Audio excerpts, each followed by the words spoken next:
by the fact, there's another question, that I was in a bus in Jerusalem when the news came through on the bus radio. I was with some students about the events in Czechoslovakia and the putting down by the Soviet forces of the Czech reform movement. And I asked myself, well, why weren't we storming the Soviet embassy? And I couldn't quite work out why this was so. Another troubling Orwellian thought. I was worried about the sort of anti-politics of all this, the repudiation of normal political processes in some kind of emotional, cultural spasm that we seem to be having. And I was particularly worried about the sheer intolerance of dissent that I came across. And there's one, well, there are many moments in my life that I'm ashamed of.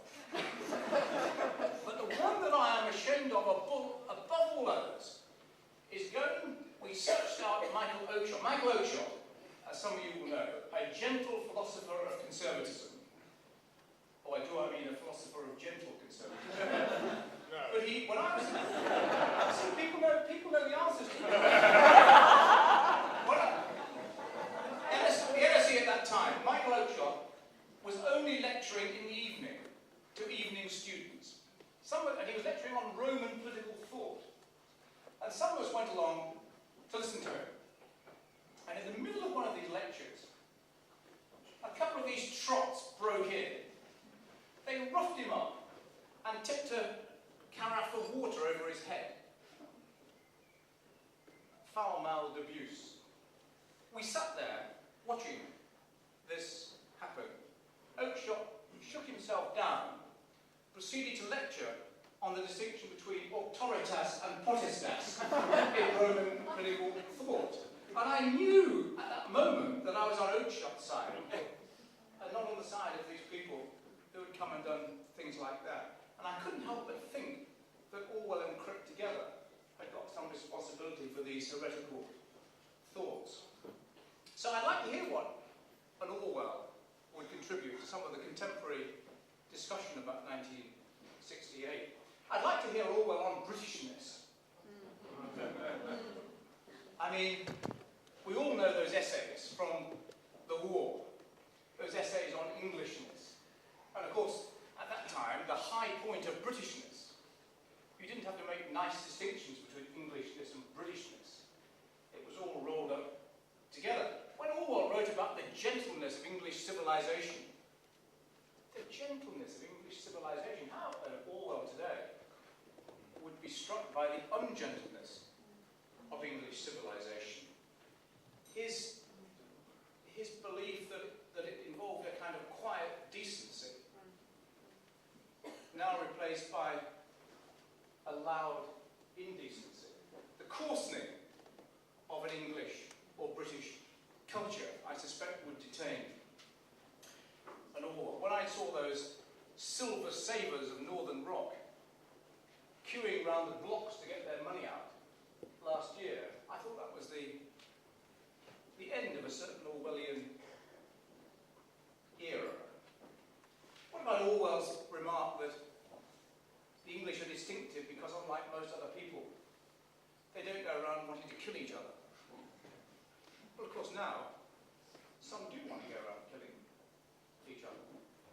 And there's no question that Orwell would have a lot to say about that, as indeed have some of the people on our shortlist. And of course, Orwell was writing at a moment of social solidarity. Yes, as he said, the wrong members are in control, but it was essentially a family that he talked about.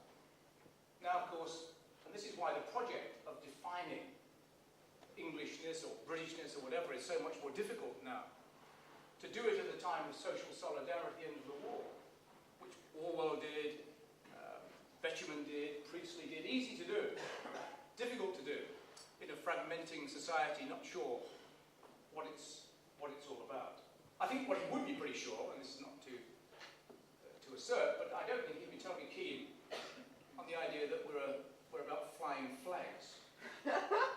In fact, I think there might be a rather splendid piece that says that precisely what we're not about is flying flags. Down with flags. Or indeed swearing swearing oaths. And he might, I suspect, think that there's something rather distinctive about us which may be our saving grace eventually, which is actually not doing these things, which is not pushing things to extremes, which is to muddle through, which is to be mired in contradictions, and somehow amongst all that, to find a way of living together. As, it's the sort of mustn't grumble bit of our national life. It's what Peter Henson told us this morning in our committee was the George Formby approach to these things. It turned out nice again.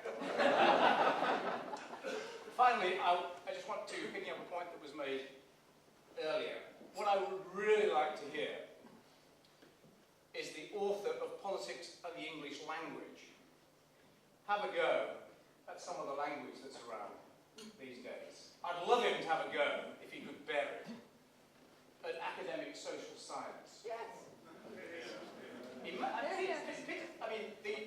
The unreadable in pursuit of the unteachable. Pity the poor editors of the Political Quarterly, whose mission in life is to get plain prose from social scientists into public print. A near impossible task these days. But the politicians too, of which of course I am sort of one. Only sort of.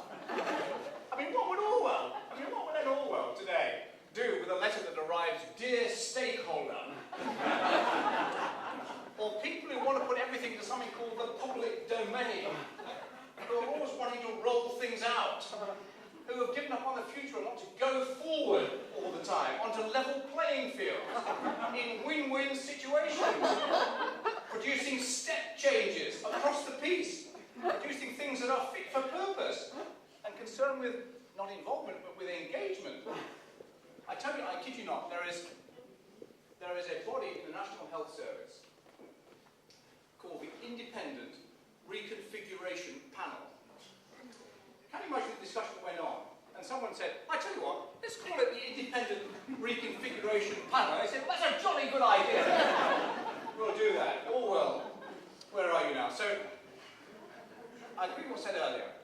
Let's forget about the way in which Orwellian is used. Let's use it to mean plain writing for a civic purpose. That's why he's worth remembering, and that's why it's worth giving out some prizes.